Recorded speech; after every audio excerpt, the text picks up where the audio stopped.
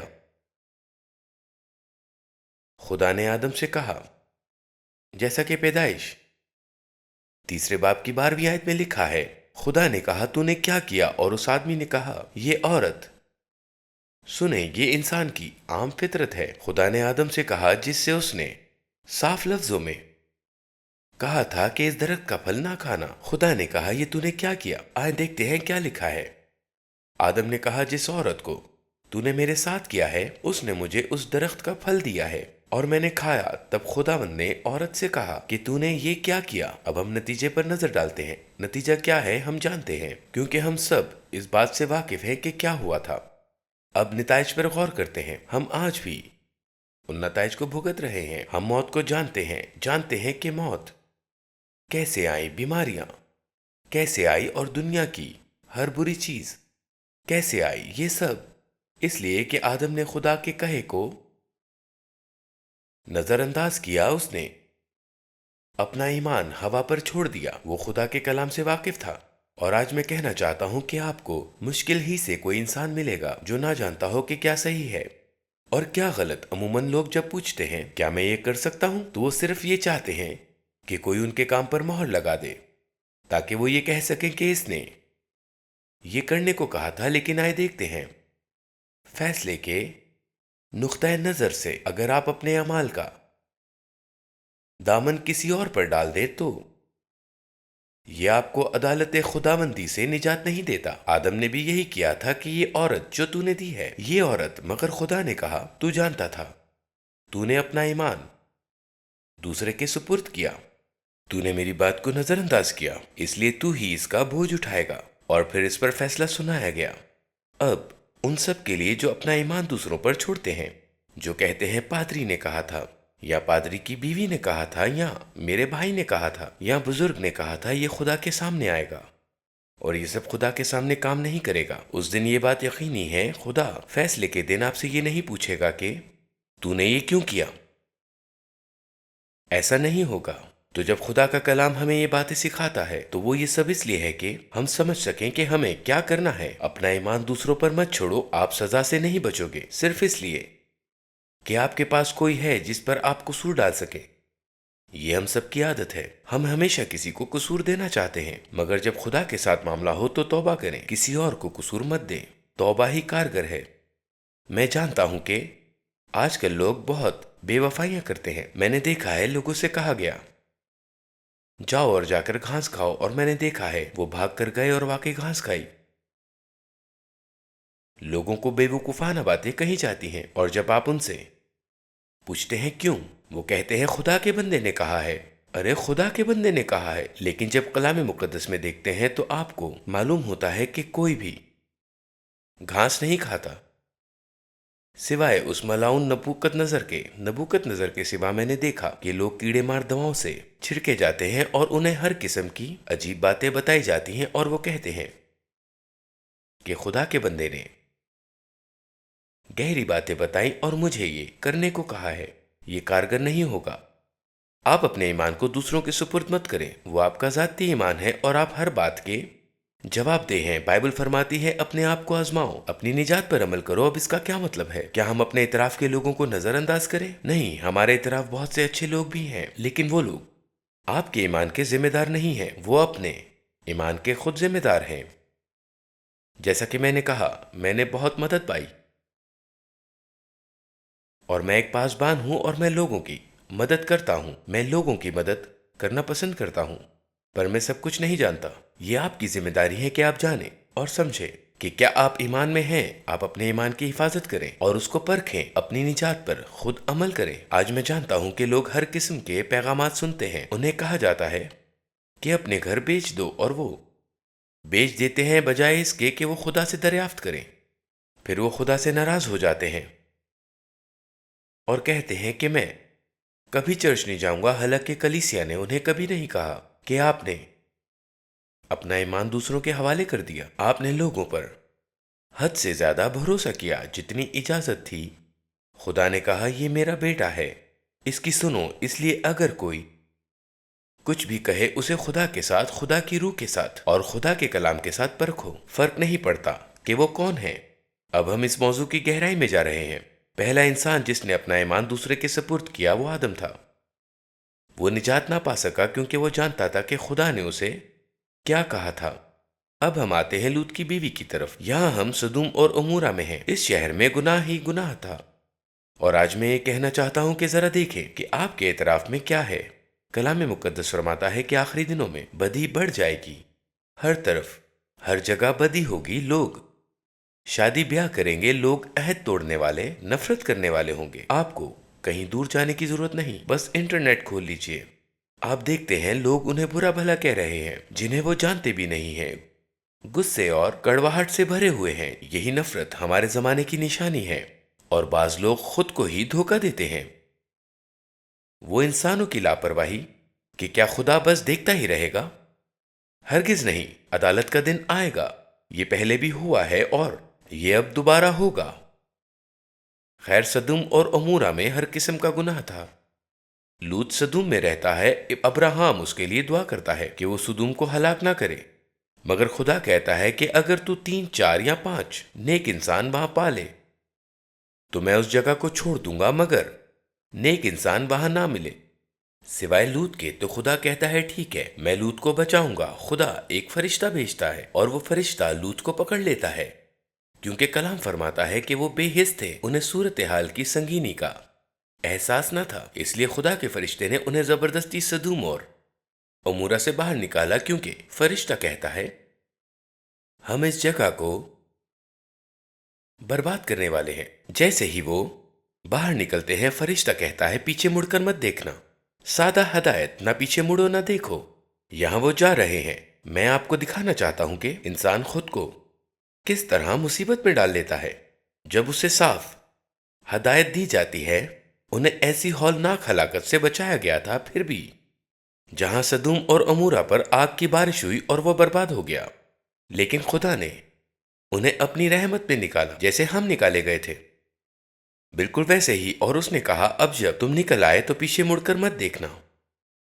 تو وہ جا رہے تھے اس جگہ کی طرف جسے انہوں نے اختیار کیا تھا، پہاڑوں کی طرف۔ اور پھر لوط کی بیوی مڑ کر دیکھتی ہے، اور پاک کلام فرماتا ہے کہ وہ نمک کا ستون بن گئی۔ اب میں چاہتا ہوں کہ آپ اس دلچسپ بات پر توجہ دیں کہ وہ کہاں تھی ہمیں نہیں معلوم، چاہے وہ اس کے دائیں تھی یا بائیں، یا پھر وہ اس کے پیچھے تھی، مگر یہ بات یقینی ہے کہ کسی لمحے پر اسے یہ معلوم ہو گیا کہ اس کی بیوی اب وہاں نہیں رہی۔ اس نے جان لیا کہ وہ جواب نہیں دے رہی، اب وہ وہاں نہیں ہے، وہ اب کوئی جواب نہیں دے رہی تھی۔ شاید وہ کوئی بات کر رہے تھے، مگر اب اسے کچھ معلوم ہو گیا کہ کچھ ہوا ہے۔ شاید اس نے تجسس میں آ کر مڑ کر دیکھا ہو، یا شاید اس کا دل واقعی وہیں رہ گیا تھا، میں نہیں جانتا، مگر اس نے مڑ کر دیکھا، اور جب اس نے مڑ کر دیکھا تو اس کا شوہر نہیں مڑا۔ میرا مطلب یہی ہے کہ کبھی بھی اپنا ایمان کسی پر مت ڈالیں،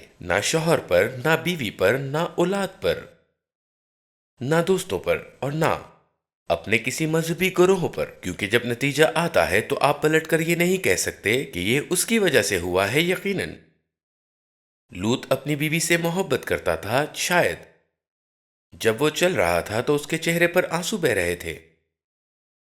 اف میری بیوی، مگر لوط نے مڑ کر نہیں دیکھا، کیونکہ آپ اپنا ایمان کسی پر نہیں ڈال سکتے۔ وہ چلتا رہا، اس کی بیٹیاں بھی تھیں، شاید 2 بیٹیاں۔ انہوں نے بھی کہا، ماں کہاں ہے؟ ماں جواب کیوں نہیں دے رہی؟ یقیناً وہ بات کر رہی تھی، وہ پوچھ رہی تھی کہ ماں کہاں ہے؟ ماں اب نہیں بول رہی، کیونکہ ماں اب نمک کا ستون بن گئی ہے۔ یاد رکھیں کہ اپنا ایمان کبھی بھی کسی پر مت ڈالیں۔ خدا نے جس کام سے روکا ہو اس کے خلاف جانے پر آپ کسی اور کو قصور نہیں دے سکتے، یہ نہیں چلے گا۔ اب آئیں آخری شخص کو دیکھیں۔ یہاں بائبل اسے خدا کا بندہ کہتی ہے۔ پہلے سلاطین کے 13ویں باب میں یہ تینوں شخصیات جنہوں نے اپنا ایمان کسی اور پر ڈالا، یہ واحد مثالیں نہیں ہیں۔ بائبل میں اور بھی مثالیں ہیں، مگر یہ پہلے سلاطین سے ہے۔ اور اس مرد خدا کے پیچھے چلا اور اسے بلوت کے درخت کے نیچے بیٹھا پایا۔ تب اس نے اس سے کہا کہ کیا تو وہی مرد خدا ہے جو یہودا سے آیا تھا؟ یہ وہ نبی تھا جو یہودا سے آیا تھا اور خدا کا پیغام سنا رہا تھا۔ وہ اس سے ملنے کے لیے نکلا اور کہا کہ کیا تو وہی خدا کا بندہ ہے جو یہودا سے آیا تھا؟ اس نے کہا، ہاں میں ہی ہوں، چونکہ یہ نبی عمر میں اس خدا کے بندے سے بہت بڑا تھا۔ اگر آپ پورا واقعہ پڑھیں تو یہ بات واضح ہوتی ہے۔ چنانچہ نبی نے اس سے کہا کہ میرے ساتھ گھر چل اور کھانا کھا۔ یہ ایک مہمان نوازی کی دعوت تھی۔ شہر میں خدا کا بندہ آیا ہے، ایک نبی۔ تو اس نے کہا، آؤ آؤ میرے گھر چلو، کچھ کھاؤ اور آرام کرو۔ مگر خدا کے بندے نے کہا، سن، میں تیرے ساتھ واپس نہیں جا سکتا، نہ ہی تیرے ساتھ روٹی کھا سکتا ہوں اور نہ کچھ پی سکتا ہوں۔ اس مقام پر پانی پینے کی اجازت نہیں ہے، کیونکہ خدا کے کلام کے ذریعے مجھے بتایا گیا ہے۔ خدا نے فرمایا کہ تم نہ وہ روٹی کھاؤ، نہ پانی پیو، اور نہ ہی اس راستے سے واپس جاؤ جس سے تم آئے تھے۔ اسے صاف ہدایت ملی تھی کہ نہ کھانا، نہ پینا، اور جب واپس لوٹو تو اسی راہ سے واپس نہ جانا جس سے آئے تھے۔ یہی وہ ہدایت تھی جو خدا کے بندے کو دی گئی تھی۔ چنانچہ وہ نبی سے کہہ رہا تھا۔ نبی آیا اور کہنے لگا، میرے گھر چلو تاکہ آپ کھانا کھا سکیں۔ خدا کے بندے نے کہا کہ نہیں، میں یہ نہیں کر سکتا، کیونکہ میرے پاس خدا کی واضح ہدایت ہے، انسانوں کی نہیں۔ وہ خدا جس نے مجھے بھیجا ہے، میں خدا کی طرف سے نبوت کر رہا ہوں، اس کا کام کر رہا ہوں۔ اس نے فرمایا کہ جب تک میں اپنا کام مکمل نہ کر لوں میں کچھ نہیں کھاؤں گا، اور جب واپس جاؤں گا جس راستے سے آیا ہوں اسی راستے سے واپس نہیں جانا۔ یہ بہت صاف اور واضح تھا۔ اب دیکھیں کہ 18ویں آیت میں لکھا ہے کہ وہ بوڑھا نبی جواب دیتا ہے۔ یہی وہ مقام ہے جہاں سے دھوکہ شروع ہوتا ہے۔ تب اس نے اس سے کہا، میں تیری طرح نبی ہوں، تم جیسے نبی ہو میں بھی ویسے ہی نبی ہوں۔ مگر اس کا مطلب یہ نہیں کہ خدا کی ہدایت بدل گئی ہے۔ میرے پاس بھی ایک کلام ہے جو خدا نے مجھ سے فرمایا۔ میں بھی ایک نبی ہوں، اور خدا کے حکم سے ایک فرشتے نے مجھ سے کہا کہ اسے اپنے ساتھ اپنے گھر پر لوٹا کر لے آ تاکہ وہ روٹی کھائے اور پانی پیے، لیکن اس نے اس سے جھوٹ کہا۔ چنانچہ خدا کا بندہ اس کے ساتھ واپس گیا اور اس کے گھر میں کھایا اور پیا۔ اب سوال یہ ہے کہ ایسی حالت میں کیا کیا جائے؟ میں نے بھی کئی حالات دیکھے ہیں جہاں لوگ کہتے ہیں کہ خدا نے مجھ سے کہا، اور پھر انہیں کچھ اور بتایا جاتا ہے، اور وہ وہی کرتے ہیں۔ اکثر اپنے پادری، نبی یا کسی بزرگ شخص کے کہنے پر اس میں کوئی برائی نہیں۔ ممکن ہے واقعی خدا ان سے بھی بولے، لیکن سوال یہ ہے کہ آواز کس کی تھی اور اسے پرکھنے کی ذمہ داری کس پر ہے، کیونکہ آپ جانتے ہیں کہ خدا نے آپ سے کیا کہا۔ اس لیے بائبل ہمیں اجازت دیتی ہے ہر روح کو پرکھنے کی آزادی، تاکہ ہم جان سکیں کہ اس نبی سے کس نے بات کی، کیونکہ خدا نے مجھ سے کچھ اور فرمایا ہے۔ میں صرف اس لیے نہیں کھا سکتا کہ یہ نبی کہہ رہا ہے، کیونکہ عام طور پر خداوند اپنی ہدایت نہیں بدلتا۔ خدا اپنی ہدایتوں میں تبدیلی نہیں کرتا، اور یہی اس کا طریقہ کار ہے۔ وہ یوں کام کرتا ہے کہ کہتا ہے کہ میں ایک نبی بھیج رہا ہوں جو تمہیں اپنے گھر لے جائے گا تاکہ تم وہاں کھاؤ، اور پھر وہ نبی ظاہر ہوتا ہے۔ یہی خدا کا طریقہ ہے، اور یہی اس نے پطرس کے ساتھ کیا جب پطرس کو حکم دیا گیا کہ وہ کرنیلیس کے ساتھ جا کر منادی کرے تاکہ کرنیلیس اور اس کا خاندان اور اس کے گھر آنے والے روح القدس پائیں۔ پطرس جانا نہیں چاہتا تھا کیونکہ وہ لوگ یہودی نہیں تھے بلکہ غیر قوموں کے تھے، وہ غیر قوموں سے تعلق رکھتے تھے، مگر خدا نے پطرس سے کلام کیا اور اسے ایک رویا دکھائی جس میں مختلف جانور تھے۔ یہودی سور وغیرہ نہیں کھاتے تھے، مگر رویا میں اس سے کہا گیا کہ مار کر کھا۔ اس نے کہا میں ناپاک چیز کیسے کھا سکتا ہوں؟ تب خدا نے اس سے کہا کہ جسے خدا نے پاک ٹھہرایا اسے تو ناپاک نہ کہے۔ جیسے ہی وہ رویا ختم ہوئی، کرنیلیس کا قاصد آ پہنچا اور پطرس سمجھ گیا کہ خداوند اسے بھیجنا چاہتا ہے، کیونکہ خدا نے اس سے خود کلام کیا تھا اور اس نے کرنیلیس سے بھی کلام کیا۔ خدا کسی ایک شخص سے کسی ایسے معاملے میں بات نہیں کرتا جو آپ کی زندگی پر اثر ڈالنے والا ہو۔ اگر خدا آپ سے کچھ کرنے کو کہے تو آپ محض اس لیے نہیں رک سکتے کہ دوسرا آ کر کہے کہ یہ نہ کرو۔ اگر کوئی کہے کہ خدا نے مجھ سے کہا یا ایک فرشتہ ظاہر ہوا تو ٹھیک ہے، خدا کا شکر ہو اس فرشتے کے لیے، لیکن میں خدا سے پوچھوں گا، میں دعا کروں گا۔ یہی خدا کا طریقہ ہے، اور اسی طرح آپ کو عمل کرنا چاہیے، اور اسی طرح آپ اپنے ایمان کی ذمہ داری دوسروں پر ڈالنا بند کر سکتے ہیں۔ ہر چیز کو پرکھیں۔ یہ آپ کی اپنی زندگی ہے۔ اب اس آدمی کی مثال دیکھیں، اور میں چاہتا ہوں کہ آپ اس بات کو سمجھیں۔ کبھی کبھی لوگ آپ پر دباؤ ڈالتے ہیں، میں تم سے بڑا ہوں یا میں تم سے زیادہ جانتا ہوں، لیکن اس سے کوئی فرق نہیں پڑتا۔ ہم بڑے لوگوں کی عزت کرتے ہیں، ہم جانتے ہیں کہ ان کے پاس دانائی ہے، مگر اگر کوئی بات آپ کی زندگی پر اثر ڈالنے والی ہے تو اسے ضرور پرکھیں۔ یہ آپ کا حق ہے اور یہ آپ کی ذمہ داری ہے۔ آپ کو ان سے بدتمیزی کرنے کی ضرورت نہیں ہے۔ اگر وہ کہیں کہ یہ کرنا ہے تو کہیں ٹھیک ہے، اور پھر باہر جا کر دعا کریں، اور اگر خدا آپ سے کچھ اور کہے تو وہ کام نہ کریں۔ بات اتنی ہی سادہ سی ہے، یہ بالکل سیدھی سی بات ہے، مگر آج کے دور میں لوگ کہتے ہیں کہ میں سب سے بڑا نبی ہوں، میں سب سے زیادہ نبوت کرتا ہوں، میں سب سے بڑا رسول ہوں، میری بڑی کلیسیا ہے۔ مگر بڑی کلیسیا رکھنا کوئی معنی نہیں رکھتا۔ کئی کلیسیاں ایسی ہیں جو لوگوں کو شیطان کے ذریعے سے اکٹھا کرتی ہیں۔ بہت سے لوگ یہ نہیں جانتے، ایسے نبی اور رسول بھی ہیں جو شیطان کی طاقت سے کام کرتے ہیں۔ انہوں نے شیطان کے ساتھ عہد باندھ رکھا ہے، اور وہ اسی طرح لوگوں کو اپنی طرف کھینچتے ہیں، جیسے کہ لوگوں پر جادو کر دیا گیا ہو، اور ہزاروں لوگ ان کے پیچھے جاتے ہیں۔ وہ بری روحیں اثر کے ذریعے لوگوں کو قابو میں رکھتی ہیں۔ اس کا کوئی مطلب نہیں۔ کبھی بھی ایسے شخص کو قبول نہ کریں۔ جیسے ہی کوئی شخص شیطان کے ساتھ عہد میں داخل ہوتا ہے، اس کے ساتھ بہت سی بری روحیں جڑ جاتی ہیں۔ جھوٹے نبیوں کی کلیسیا میں وہ گویا مردہ دل لوگ ہوتے ہیں۔ اگر کہا جائے کہ سر کے بل کھڑے ہو جاؤ تو وہ فوراً کر لیں گے، زمین پر لیٹ جاؤ تو فوراً لیٹ جائیں گے۔ انہیں جو بھی کہا جائے وہ فوراً کر لیتے ہیں، کیونکہ وہ خود سے نہیں بلکہ اثر کے تحت ہوتے ہیں۔ ایسے لوگ جا کر اپنا گھر بیچ دیتے ہیں اور پیسہ لا دیتے ہیں، مگر اگلے ہی دن وہ افسوس اور غصے میں سوشل میڈیا پر آ کر کلیسیاؤں کے لیے لکھنا شروع کر دیتے ہیں۔ ایسا کیوں ہوا؟ کیونکہ آپ نے اپنا ایمان دوسروں کے حوالے کر دیا۔ ایسا ہی کچھ ہوتا ہے، بہت سا دباؤ ہوتا ہے، اور یہی کچھ اس آدمی نے بھی کیا، جیسا کہ بائبل میں ذکر ہے۔ بائبل اسے ایک بزرگ نبی کہتی ہے، اور جب آپ اس پرانے نبی کو دیکھتے ہیں تو سمجھتے ہیں کہ وہ جو کچھ کہتا ہے وہ خدا کی طرف سے ہے، مگر یہ غلط فہمی ہے۔ میں 40 سال سے خدمت میں ہوں، اور مجھے خوشی ہوتی ہے جب لوگ مجھ پر بھروسہ کرتے ہیں، اور میں ہمیشہ دل سے اور خدا کے کلام سے بات کرنے کی کوشش کرتا ہوں۔ جو کچھ میں یقین کرتا ہوں کہ خدا کہہ رہا ہے، مگر آپ پر لازم ہے کہ آپ بات کو پرکھیں۔ میں نے کبھی لوگوں سے یہ نہیں کہا کہ وہ میری اطاعت کریں، کیونکہ میں سالوں سے خدمت میں ہوں۔ میری ذمہ داری صرف اور صرف یہ ہے کہ میں لوگوں سے خدا کا کلام بانٹوں، اور خدا کے کلام کو اپنی پوری ایمانداری سے بانٹوں۔ میں آپ سے وہی کچھ کہتا ہوں جو خدا مجھ سے کہتا ہے، پر آپ پر لازم ہے کہ آپ خود پرکھیں۔ مجھے پرواہ نہیں کہ آپ کا رسول کتنا بڑا ہے، چاہے وہ رسول ہو یا پاسٹر جس کی آپ پیروی کرتے ہیں، پھر بھی آپ کو ہر بات کو جانچنا چاہیے۔ یہ آپ کا اپنا فرض ہے، اور اس میں کوئی برائی نہیں ہے۔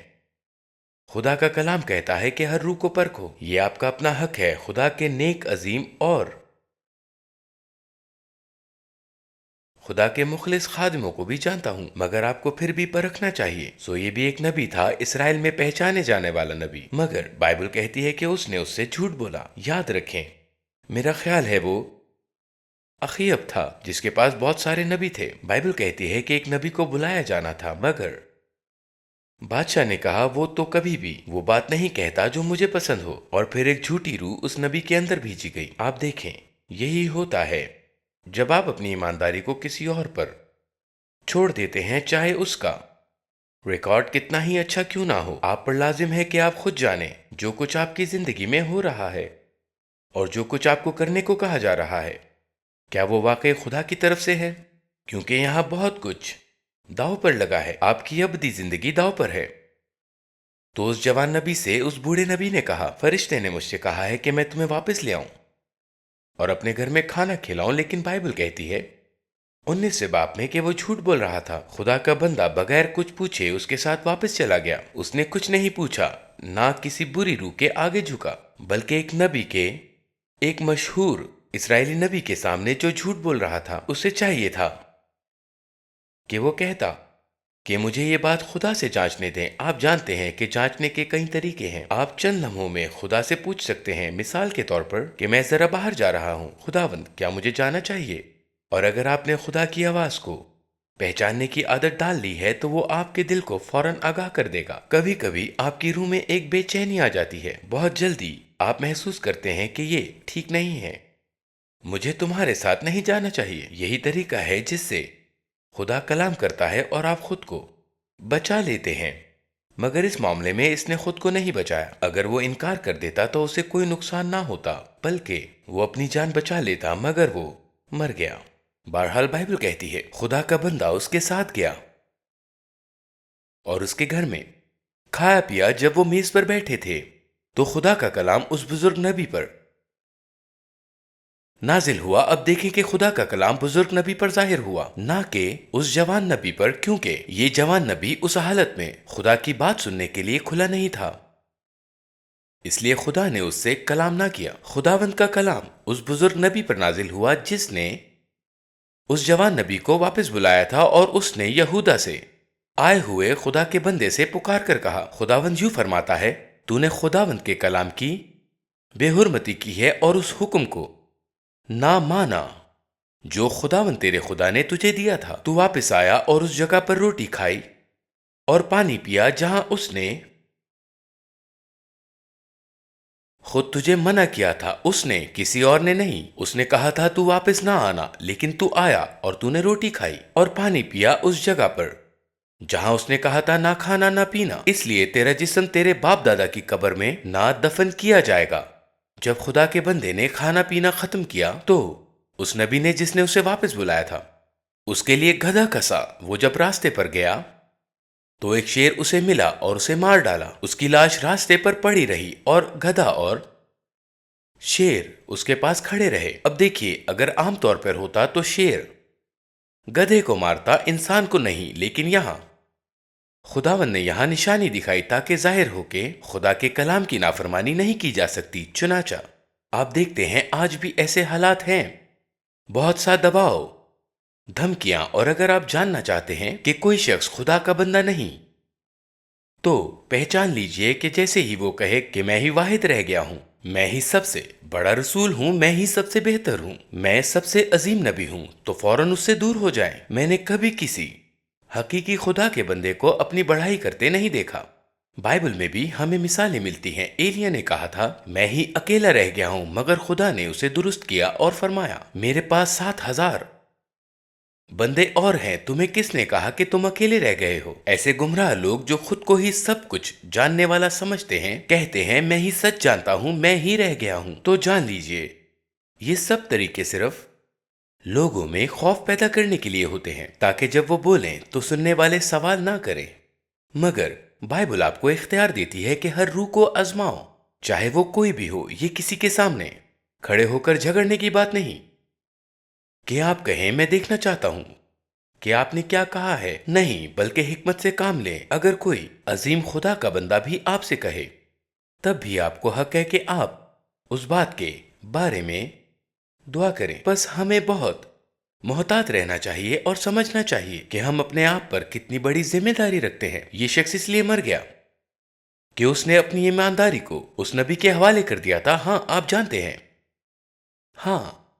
جانتے ہیں بعض اوقات لوگ سوچتے ہیں لوگ اپنا ایمان شیاطینوں یا دوسرے لوگوں پر چھوڑ دیتے ہیں، مگر اس نے اپنا ایمان خدا کے ایک اصلی خادم کو سونپ دیا تھا، صرف یہ کہنے کے بجائے اچھا کبھی کبھی آپ کسی کو کہہ سکتے ہیں نہیں آپ کسی کو اجازت نہیں دے سکتے کہ وہ آ کر کہے کہ یہ تمہاری بیوی ہے، تمہیں اسی سے شادی کرنی ہے، یہ تمہارا شوہر ہے، تمہیں اس سے شادی کرنی ہے، یہ تمہاری نوکری ہے، اسے قبول کرو۔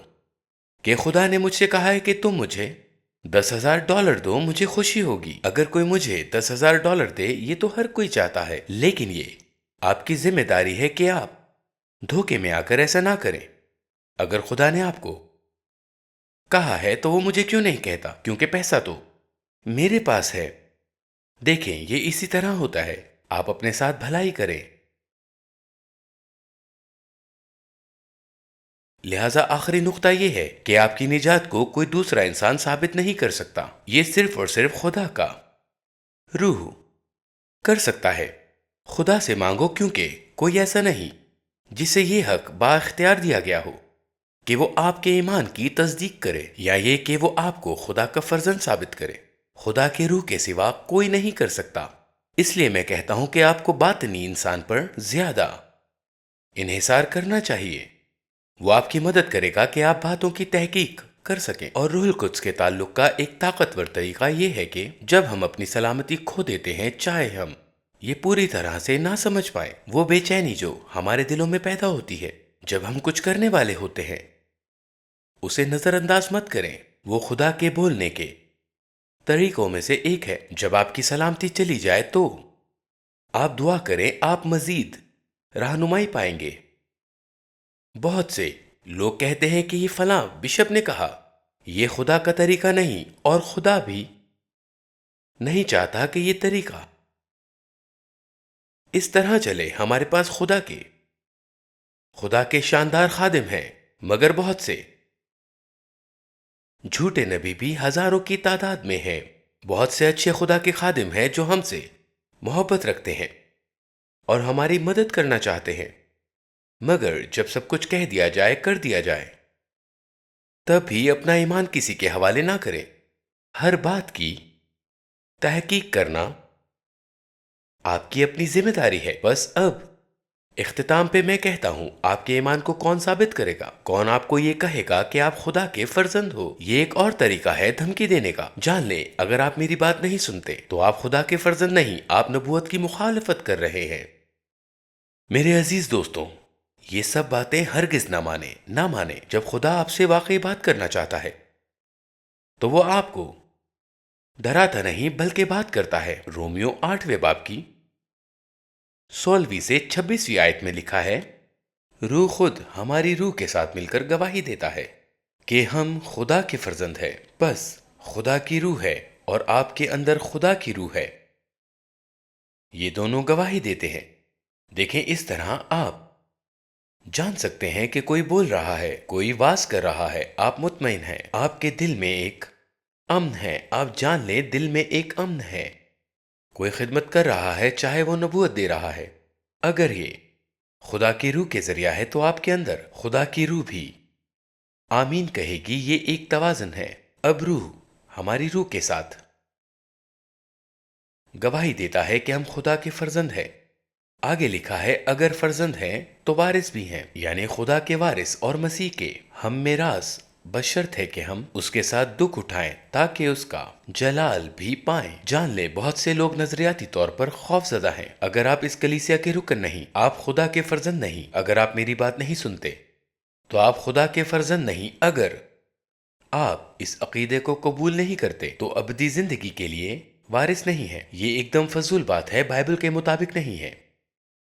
واحد جسے یہ حق حاصل ہے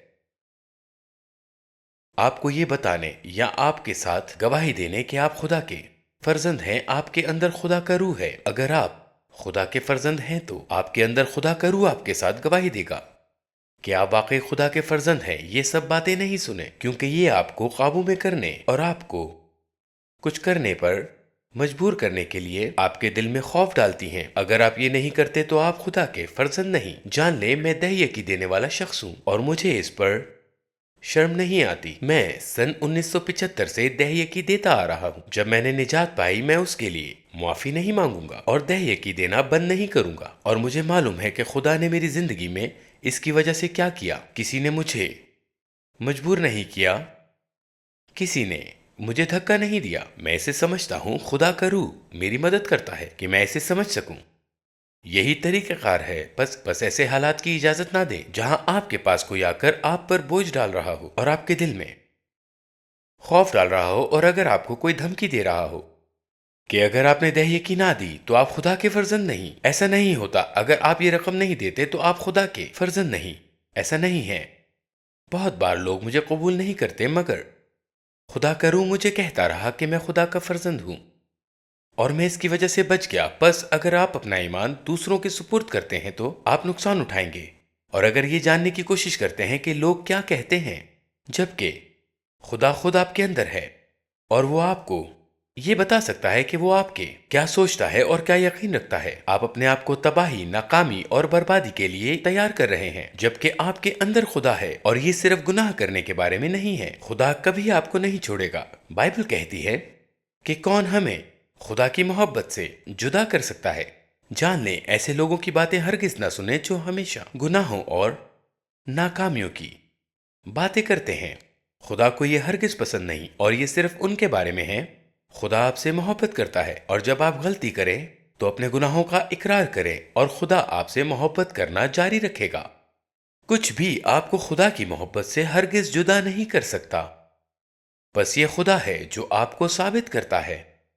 یہ کسی کی تعلیم نہیں ہے، اور اگر آپ اس تعلیم کا حصہ نہیں، اور اگر آپ اس تعلیم پر ایمان نہیں رکھتے، اور اگر آپ میری بات نہیں سنتے، تو اسے نہ مانیں کہ آپ نے کبھی نجات حاصل نہیں کی، کیونکہ ایک شخص آپ کے لیے مرا، اور وہ شخص یسوع تھا جو آپ کے لیے قربان ہوا۔ یہ تمام آپ پر قابو پانے والے اور چلاک قسم کے لوگ ہیں۔ جان لے کہ یہ شیطان کے ہیں۔ کسی کو بھی یہ اختیار نہیں دیا گیا کہ وہ کسی کی نجات ثابت کرے سوائے خدا کی روح کے۔ ہاں، ہم کبھی کبھار یہ بتا سکتے ہیں کہ یہ شخص خدا کے لیے نہیں جی رہا بائبل کی تعلیمات استعمال کرتے ہوئے، مگر ہم حتمی طور پر نہیں کہہ سکتے کہ وہ فردوس میں یا جنت میں نہیں جائیں گے۔ یہ خدا کا اختیار ہے، اور خدا کا روح ہی وہ ہے جو کہے گا۔ بس ہمیں اس معاملے میں بہت محتاط رہنا چاہیے۔ بس یہ بہت اہم ہے، اور اختتام میں یہ بہت ضروری ہے کہ اگر آپ کچھ نہیں سمجھتے یا کچھ نہیں جانتے تو آپ خدا سے پوچھیں۔ میں آپ کے ساتھ ایک ذاتی بات شیئر کرتا ہوں۔ جیسے کہ خدا آپ کو کچھ باتیں بتاتا ہے، یاد رکھیں کہ خدا نے سیمسن کے والدین سے کیا کہا تھا کہ تم جان لو کہ اس کے سر پر اس طرح نہیں جانا چاہیے، مگر اس کا مطلب یہ نہیں کہ وہ یہ چاہتا تھا کہ اسرائیل کے سب لوگ اپنے بال منڈوا دیں یا لمبے رکھیں۔ یہ خاص صرف سیمسن کے لیے تھا، اور جب تک وہ اس حکم کی پیروی کرتا رہا اس میں طاقت رہی۔ اس کے لیے یہ ضروری نہیں تھا کہ وہ کوئی نظریہ بنائے اور یہ بتائے اگر تمہارے بال لمبے نہیں ہیں۔ نہیں، یہ اس کے لیے خاص تھا۔ کچھ میرے لیے خاص ہے۔ میں کسی غیر ملک میں رہ رہا تھا۔ مجھے یاد ہے کچھ عرصے پہلے میرے ایک دوست نے میرے لیے ہار خریدا جس پر دعا کرتے ہوئے ہاتھ بنے تھے۔ میں نے وہ ہار گردن پہ پہنا اور میں بستر پر گر گیا، اور مجھے یاد ہے کہ میں 3 راتیں لگاتار نہیں سو پایا۔ مجھے محسوس ہو رہا تھا کہ مجھے دبایا جا رہا ہے، میرا گلا گھونٹ دیا جا رہا ہے۔ پہلی بار میں 3-4 بار جاگا، دوسری رات بھی یہی، اور تیسری بار مجھے لگا کہ اس کیفیت کا تعلق اس ہار سے ہے، اور میں نے پکڑ لیا۔ میں نے اسے نرمی سے پکڑا نہیں، بس اتار کر پھینک دیا، اور پھر میں سو گیا۔ اور یہی معاملہ دوسرے دن مجھے کسی نے سونے کا کڑا دیا۔ میں بہت فخر محسوس کر رہا تھا۔ میں اسے دیکھ کر خوش ہو رہا تھا کہ جوانی میں میرے پاس یہ کڑا ہے۔ آپ جانتے ہیں کہ نوجوان اس طرح کی نئی نئی چیزیں پسند کرتے ہیں، مگر خدا نے مجھے کہا یہ مت پہنو، اسے اتارو۔ میں نے اسے کسی کو دینے کے لیے دیکھا، مگر میں نے اس سے کوئی نظریہ نہیں بنایا۔ آج بھی کچھ چیزیں ہیں جو میں نہیں کرتا کیونکہ خدا نے مجھ سے کہا ہے کہ یہ مت کرو، اور یہ میری خاص بلاہٹ سے متعلق ہے۔ آپ میں یہ صلاحیت ہونی چاہیے کہ آپ یہ سن سکیں کہ خدا آپ سے کیا کہہ رہا ہے، تاکہ آپ اس بات کو جان سکیں کہ آپ کی روح محفوظ ہے، اور آپ صرف نقل نہیں کر رہے اور چیزیں نہیں کر رہے کیونکہ کوئی کہہ رہا ہے کہ یہ کرو۔ اور مجھے پھر یاد آتا ہے کہ میں ایک بورڈنگ اسکول میں واز کر رہا تھا، اور وہاں بہت سے نوجوانوں نے اپنا دل یسوع کو دیا۔ میں اسکول میں ان کا پادری تھا، اور جب میں اسکول سے باہر آیا تو ایک نوجوان لڑکا میرا پیچھا کر رہا تھا۔ یہ بٹانا میں تھا، مجھے یاد ہے اس کا نام ڈی کزام تھا۔ یہ 1970 کی بات ہے۔ بس وہ میرا پیچھا کر رہا تھا، اور وہ مجھے بردر سیم کہہ کر پکار رہے تھے۔ میں پادری نہیں تھا، مگر وہ کہہ رہے تھے پادری بردر سیم، جان لو یہاں بہت تنہائی ہے۔ اسکول میں کبھی کبھار جب ہفتے کے آخر میں ڈسکو آتا ہے تو ڈسکو جانے میں کیا حرج ہے، کیا غلط ہے؟ میرے لیے ڈسکو جانا غلط ہے۔ آپ کو اس وقت فوری حکمت کی ضرورت ہے۔ میں فوراً جان گیا کہ اگر میں نے کہا کہ نہیں جاؤ تو یہ بہتر طریقے سے کام نہیں کرے گا۔ آپ لوگوں میں مزاحمت پیدا کرتے ہیں جب آپ انہیں کسی کام کو نہ کرنے کی تجویز دیتے ہیں۔ خدا کو خود بتانا چاہیے، اور جب کسی شخص میں خدا کا روح انہیں کچھ کرنے کو کہتا ہے تو وہ اسے بالکل صحیح طریقے سے کرتے ہیں۔ تب وہ مطمئن ہوتے ہیں اور جانتے ہیں کہ کس نے انہیں بتایا ہے کہ یہ نہ کرو۔ بس وہ اور کچھ نے مجھے کہا کہ تمہیں دانش مندی سے جواب دینا ہے۔ بس میں نے اس سے کہا ٹھیک ہے، پر کیا تم مانتے ہو کہ جو بھی کرو تمہیں خود کی حفاظت کے لیے خدا سے دعا کرنی چاہیے؟ اس نے کہا ہاں، جہاں بھی جاتے ہیں ہم خدا سے خود کی حفاظت کے لیے دعا کرتے ہیں۔ تو میں نے کہا ایسا کیوں کرتے ہیں؟ تو اس نے کہا تاکہ ہم جہاں بھی جائیں خدا کے فرشتے ہماری حفاظت کریں۔ اچھا، تو جب ڈسکو آتا ہے اور آپ وہاں جا رہے ہوتے ہیں تو وہاں خدا کے فرزند کی طرح برتاؤ کریں۔ اپنے آپ کو خدا کے ہاتھوں میں سونپ دیں اور دعا کریں، خدا سے کہیں کہ میں ڈسکو جا رہا ہوں، آپ میری حفاظت فرمائیں، اے باپ میری حفاظت فرما، اور اسی طرح کی باتیں۔ تو انہوں نے میرا شکریہ ادا کیا۔ شکریہ بردر سیم۔ پھر 2 یا 3 ہفتے بعد اس نے مجھے دروازے پر دیکھا اور وہ تیزی سے دوڑتا ہوا میری طرف آیا اور کہنے لگا بھائی آپ جانتے ہیں کہ خدا کو ڈسکو پسند نہیں ہے، اور جب آپ منادی کریں تو گھما پھرا کر بات نہ کریں۔ خدا کو یہ چیز پسند نہیں۔ میں خاموشی سے سن رہا تھا جیسے کہ مجھے معلوم ہی نہیں کہ کیا ہو رہا ہے۔ پھر وہ بولا کہ کیا آپ جانتے ہیں کہ پچھلے ہفتے میں ڈسکو میں گیا اور اپنی مہر لگوائی، اندر گیا اور ناچنے لگا۔ ہم سب جانتے ہیں کہ ڈسکو میں کیسا ماحول ہوتا ہے۔ میں آج تک دوبارہ کبھی نہیں گیا۔ ان دنوں وہاں روشنیوں کی چمک دھمک ہوتی تھی، اندھیرا ہوتا تھا، بتیاں چمکتی تھیں۔ وہ اندر گیا اور اندھیرے میں ناچ رہا تھا کہ اچانک کسی نے اس کا ہاتھ اور کندھا پکڑ لیا۔ اس نے دیکھا تو وہ ڈسکو کا سیکیورٹی انچارج تھا۔ اس نے اسے کھینچ کر باہر پھینک دیا اور کہا نہیں، تمہیں یہاں نہیں ہونا چاہیے۔ اور وہ باہر کھڑا حیران رہ گیا، وہ پریشان تھا۔ اس نے کہا کیا مطلب؟ میں نے پیسے دیے ہیں، پھر مجھے یہاں کیوں نہیں ہونا چاہیے؟ پھر اس نے سوچا شاید کوئی غلط فہمی ہے، شاید وہ کسی جھگڑا کرنے والے کو ڈھونڈ رہے ہیں۔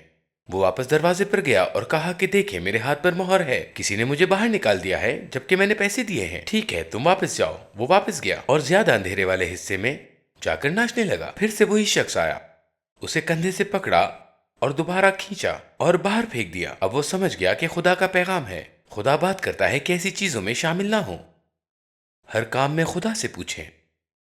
جب کچھ ہو رہا ہو یا کوئی کچھ کہے اور آپ غیر یقینی ہوں، بائبل فرماتی ہے خدا الجھن کا موجد نہیں ہے۔ آج کل بہت سے لوگ الجھن میں ہیں، کیا یہ خدا ہے؟ یہاں کیا ہو رہا ہے؟ یہ علامت ہے کہ شیطان کام کر رہا ہے۔ مگر اس الجھن سے نجات پانے کا واحد طریقہ ہے خدا سے پوچھنا، پرکھنا، جانچنا۔ یہی طریقہ ہے جس سے آپ اپنا ایمان دوسروں پر ڈالنا چھوڑ دیتے ہیں۔ یاد رکھیں میں نے آپ کے ساتھ 3 کرداروں کی بات کی تھی، وہی نہیں اور بھی بہت سے ہیں جنہوں نے اپنا ایمان دوسروں پر چھوڑ دیا اور بہت سے مر گئے۔ کبھی کبھار کوئی بچ بھی جاتا ہے، مگر اپنا ایمان کسی اور پر چھوڑ دینا بہت خطرناک ہے۔ یہ آپ کا اپنا ایمان ہے، اور ایک دن آپ یسوع سے ملنے کا ارادہ رکھتے ہیں تو یہ کرنا ضروری ہے۔ اپنی راہ کی پوری ذمہ داری لیں، خود کو لگاتار پرکھتے رہیں اور اپنی نجات پر خوف اور لرزے کے ساتھ کام کریں۔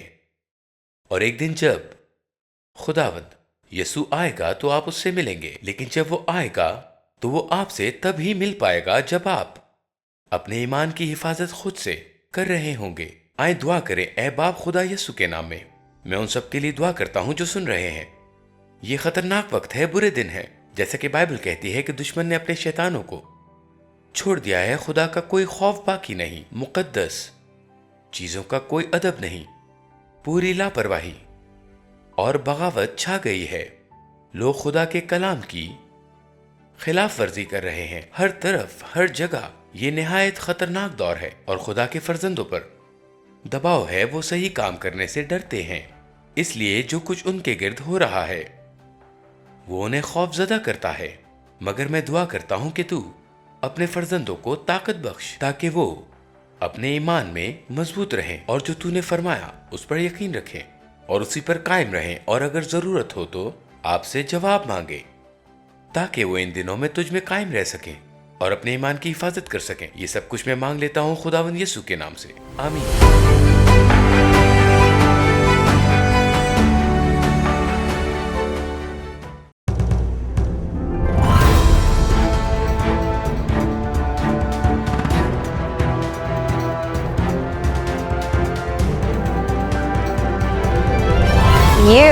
are watching Shine Star TV.